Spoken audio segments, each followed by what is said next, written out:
Olá, primeiro ano, tudo bem? Aqui é o professor Alan, tá bom? Professor de Química.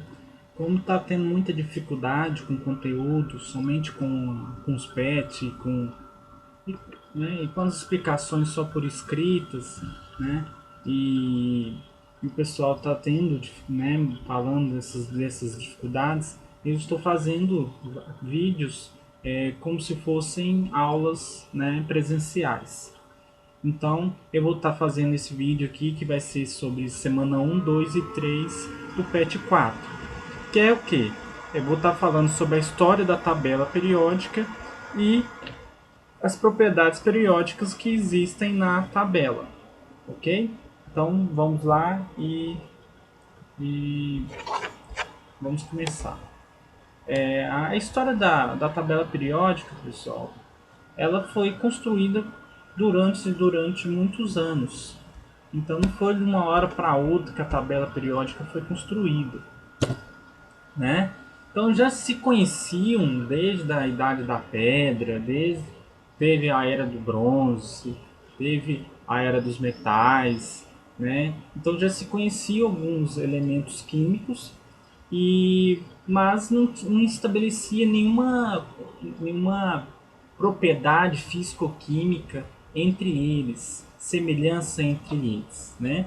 Somente em 1829, Dobereiner, né, químico alemão, começou a ver que tinha semelhanças geralmente entre três elementos. Então ele formulou a ideia das tríades, elementos de tríades. Então sempre viam três elementos com propriedades parecidas, né?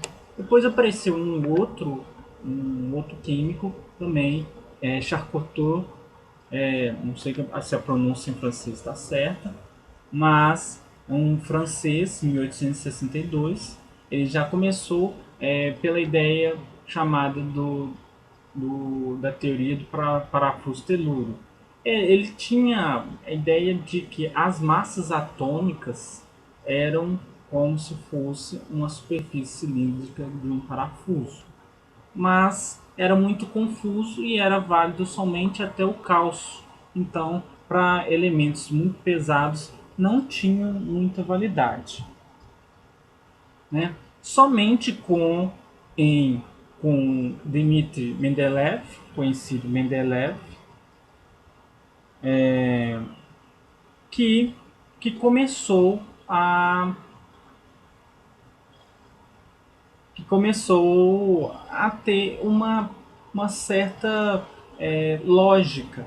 Ele já começou, ele foi o primeiro a fazer a carta dos elementos químicos, né, que é hoje a tabela periódica. Então, foi ele que lançou essa ideia de colocar os elementos químicos em colunas e períodos, né, em horizontais, que ele falavam que os elementos químicos eles tinham propriedades parecidas. E assim ele foi deixando os lugares vazios onde os elementos que não foram descobertos ainda para sendo preenchido. Então a ideia da tabela periódica começou mesmo foi com Mendeleev, né? Aí apareceu, né? Ele com propriedades só ele com 63 elementos químicos. Mas foram aparecendo outros cientistas, né, que com a ajuda de Mendeleev foi construindo que até hoje, né, com a nossa tabela periódica atual, ela já possui já 118 elementos químicos que foram preenchidos, né, de acordo com a tabela original de Mendeleev, né? Então, a lei da tabela periódica, ela tem uma regularidade, né? Então, os elementos da primeira coluna eles têm propriedades parecidas da segunda coluna. Os elementos do segundo período também vai ter propriedades parecidas. Segue uma lógica, né? A tabela é um mapa, como se fosse um mapa do Brasil, né? E que seus respectivos países estão localizados em cada continente, né? Os elementos químicos cada propriedades eles estão localizadas em colunas e em períodos, né? Então você tendo a facilidade de saber reconhecer as características de cada setor da tabela periódica, você vai ter facilidade de compreender o porquê daquele elemento químico naquela região. Então aqui está a nossa tabela periódica, certo? Do lado esquerdo estão os metais e do lado direito estão os ametais. E aqui essa coluna é a coluna dos gases nobres. Os gases nobres são aqueles elementos químicos que estão tranquilos, estáveis, não são reativos, então eles não querem ganhar nem perder elétron, né? Como eu disse, tem as características parecidas, né? Então quem está na coluna 1A, ele tem um elétron na última camada. Então, seguindo a regra do quinteto, que a gente vai estar aprendendo ainda, a regra do quinteto pede para que os elementos tem que ter a tendência de ficar estáveis, né? Gasto menor de energia, buscar estabilidade. Todos os elementos tendem a ser um gás nobre. Um gás nobre ter 8 elétrons na última camada. Então, como esse aqui tem um elétron na última camada, a tendência dele é perder um e na camada anterior vai ter 8.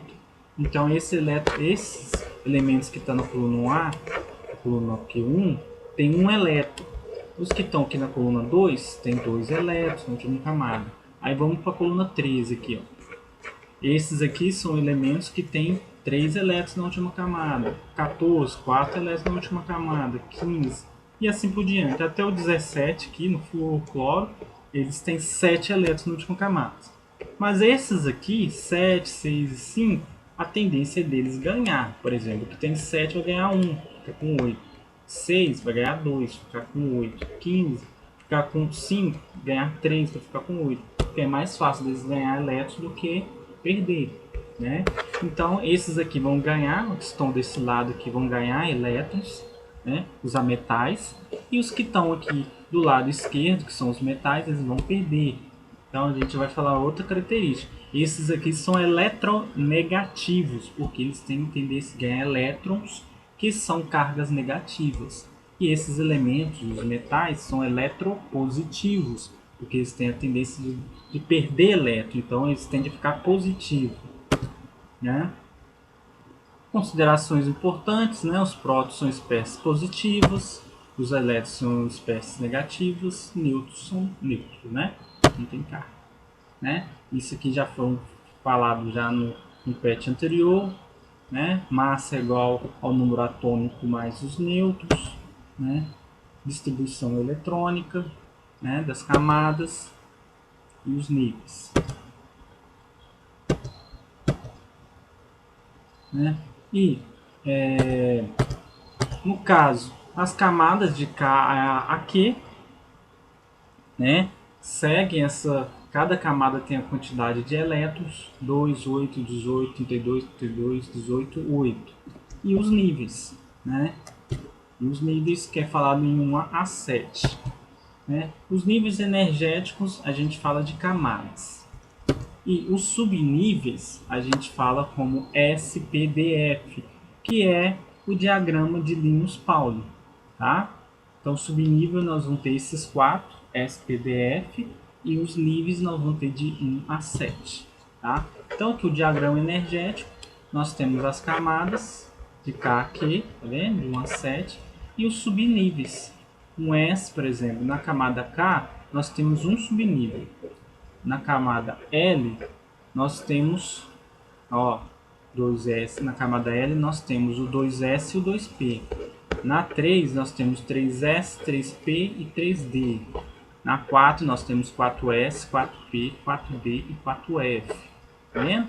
Então, cada camada, cada nível, nós temos uma quantidade de subníveis, né? Aqui está o diagrama de Linus-Pauling.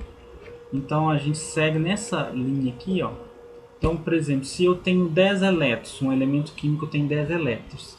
Então eu vou preencher com 10 elétrons. Um S2, 2 elétrons. Depois 2S2, então 2 com 2, 4. Depois vem 2p6. Então 6 com 2, 8, 10. Então deu. Então eu vou falar que o elemento que tem 10 elétrons, ele tem a configuração 1s2, 2s2, 2p6. Fechou. Tá? E aqui, tá vendo? Um exemplo com 26 elétrons, 1s2, 2s2, você vai preenchendo até formar os 26 elétrons, seguindo essa linha de raciocínio aqui, que é a sequência do diagrama de Linus Pauling. Tudo bem, gente? Né? Existem os cátions, né? Podemos fazer isso também para os cátions e os ânions. Então, se os cátions vão perder elétron, então você vai fazer, por exemplo, um elemento químico é 26, ele perdeu um elétron, então você vai fazer a distribuição com 25. E o ânion, como ele ganhou, você vai, por exemplo, se é um ânion de 11, você vai fazer com 12, que ele ganhou o elétron. Por exemplo, aqui no caso aqui, o enxofre, né? 16, ele vai passar para 18. Então você vai fazer a distribuição com 18 elétrons. Bom, essa é a semana 1, né? A semana 2 foi um pouquinho falando da história também, né? Da atualização, como eu já tinha dito para vocês, que Mendeleev que fez a primeira tabela periódica, mas ele deixou os espaços e como ele não conhecia todos os elementos químicos ainda, mas a tabela foi sendo construída durante o tempo, né? Meados dos anos 40, que foi, né, a Segunda Guerra Mundial, aconteceram muitas descobertas de elementos pesados, que são elementos radioativos, como urânio, como plutônio.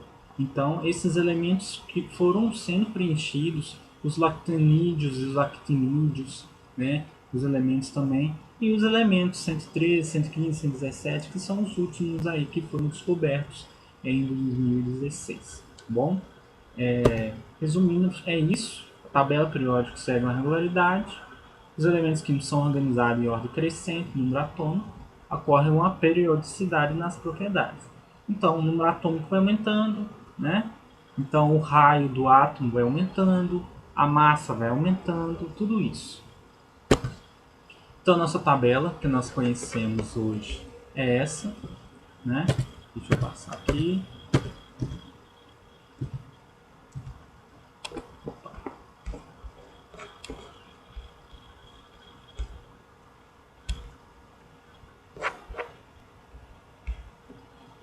Nós conhecemos é essa aqui, bom? Então nós temos os elementos aqui, que eu já disse, que é os elementos metais e os ametais, né? Esses elementos que estão aqui no meio nós chamamos de elementos de transição. Esses aqui que nós chamamos de elementos de representativos, esses daqui e esses daqui. A última coluna aqui é 18, é os gases nobres, os lactanídeos e os actinídeos. Bom, os períodos são todas essas linhas horizontais. Então, o primeiro período, aí que nós vamos já trabalhar a periodicidade. Todos os elementos que estão no primeiro período é porque tem uma camada. No segundo período é porque tem 2 camadas. No terceiro período é porque tem 3 camadas. E assim por diante até a 7ª camada. Família. Todos os elementos que estão nos metais alcalinos que é da coluna 1, eles vão ter um elétron na última camada. Então há a tendência deles perder um elétron. Os que estão na camada 2, na coluna 2, são os metais alcalinos terrosos. Então eles têm 2 elétrons na última camada. Então a tendência deles perder esses 2 elétrons. Elementos de transição é variável, não tem como dizer. Mas o 13, grupo do boro, eles têm 3 elétrons, né? Então eles tendem a perder, né? Muitos exemplos aí. O grupo do carbono, muitas das vezes eles compartilham os elétrons, né? Como o carbono, né? Faz 4 ligações. Ele está no grupo do carbono aqui. O grupo do nitrogênio tem 5 elétrons, a tendência dele ganhar ou compartilhar. 16 é os calcogênios, né? É o grupo do oxigênio. Tem 6 elétrons na última camada, então a tendência é ganhar. E os halogênicos são super, eles querem loucamente ganhar um elétron para atingir a sua né, estabilidade, né? Porque todos os elementos tendem a ficar como os gases nobres, tranquilos, né? Sem precisar de ganhar ou perder elementos. Como eu disse para vocês, os elementos que estão aqui no meio são elementos de transição e os que estão aqui no canto e esses aqui de 13 a 17 são os elementos representativos e esses aqui são os gases nobres, né? Os metais são eletropositivos porque eles tendem a perder elétrons. Por que tende a perder? Porque estão com um elétron na última camada, ou dois, no máximo três, né? Então a tendência deles é perder os elétrons para atingir o octeto, ficar com 8 elétrons na última camada, né? Eles são sólidos, o único que é líquido é o mercúrio, todo mundo conhece, né? Mercúrio líquido, vem muito nos termômetros, né? Existe uma característica muito legal do galho. O galho ele é sólido, mas quando você coloca ele na mão, ele fica líquido, porque sua temperatura de fusão é 29 graus. Quando você coloca ele na pele, nossa temperatura é na faixa de 36 a 37 graus. Então ele derrete na nossa mão. Mas ele é sólido na temperatura ambiente, né? Que é a 25 graus Celsius, que é abaixo da temperatura de fusão dele, é 25, como a temperatura ambiente é 25 graus Celsius, e ele então mantém ainda seu estado de sólido. Todos os metais têm brilho característico, o ouro, a prata, o cobre, né? Ductos maleáveis, né? É usado muito em fiações de eletricidade, o cobre mesmo é usado muito, né? São bons condutores, utilizados em fios elétricos aí para conduzir eletricidade.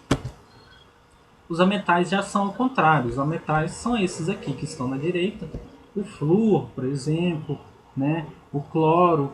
Esses elementos, eles tendem a ganhar. Eles estão doidos para ganhar um elétron, para atingir 8 e virar um elemento como se fosse um gás nobre, né? O oxigênio, o enxofre também. Esses elementos aqui, a tendência deles é ganhar elétrons, né?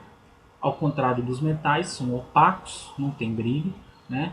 Formam compostos moleculares como compostos covalentes, porque eles geralmente formam ligações entre eles mesmos, por exemplo, flúor com flúor, F2, Cl2, O2, né? E também faz ligações com hidrogênio.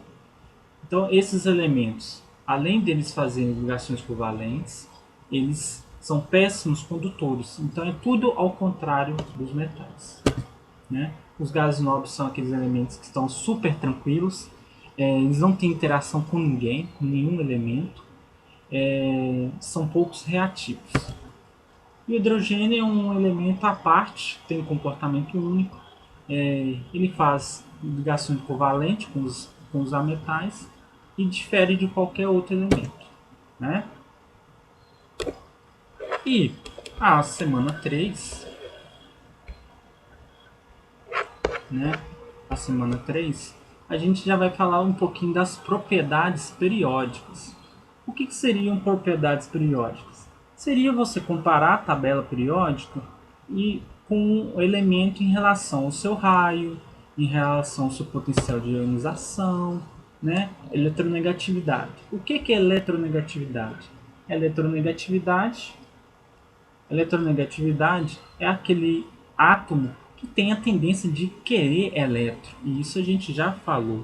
Aquele elemento que tem a tendência de ganhar elétron é aquele que quer completar seu octeto, que quer ficar com 8 elétrons. Então, é os elementos que estão aqui à direita, o flúor, né, o cloro, o bromo, o iodo, né, esses elementos que estão aqui, ó. Então, a tendência deles. Então, a gente segue muito uma lógica. Então, todos os elementos que estão nesse sentido, para cima, para a direita, são mais eletronegativos. Então, sem contar os gases nobres, que eles não são, então o flúor é o mais eletronegativo e, ao contrário, o frâncio é o menos eletronegativo. Então, quanto mais nesse sentido dessa seta, você o elemento vai ser mais eletronegativo, né?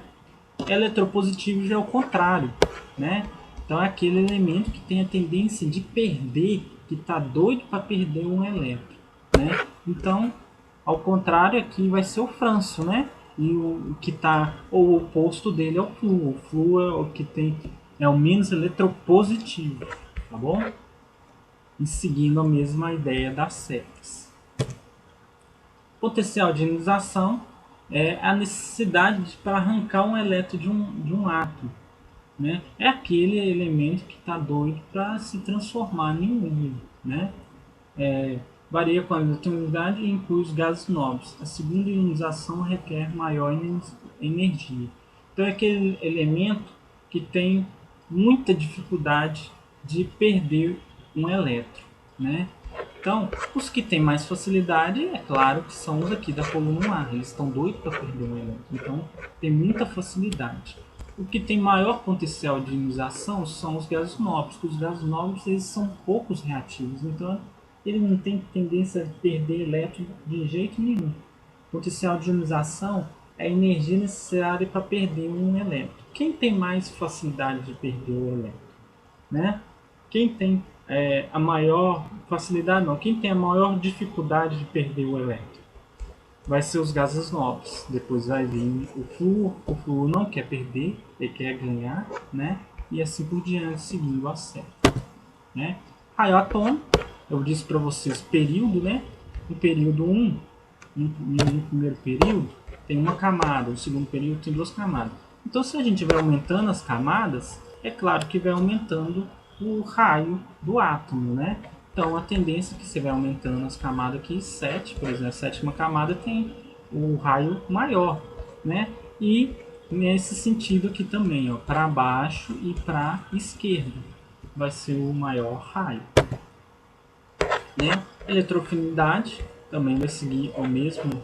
Quem é mais tem maior afinidade vai ser uma questão de relação de eletronegatividade, né?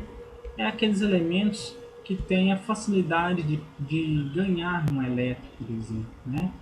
Então, não inclui os gases nobres porque eles não reagem com ninguém. A afinidade tem alguma coisa a ver com relacionar entre eles, relação.